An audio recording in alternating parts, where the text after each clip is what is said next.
Bukatan. Yeah. Budumei. Yeah. Bukusun. Ọkwa egwu a ka anyị ji wee na-ekene High Chief Emmanuel Chinemere m ihe ejiri ka Odogwu Alhaji Olu Imo State. Alhaji na Ghana.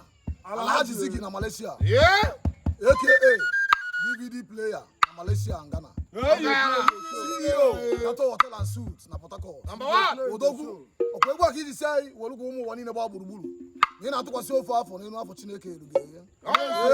Ị ga-adị ka ụtụtụ na ụbọchị niile Alhaji onye ọma o jikwa ka ọrụ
More blessings.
Kaije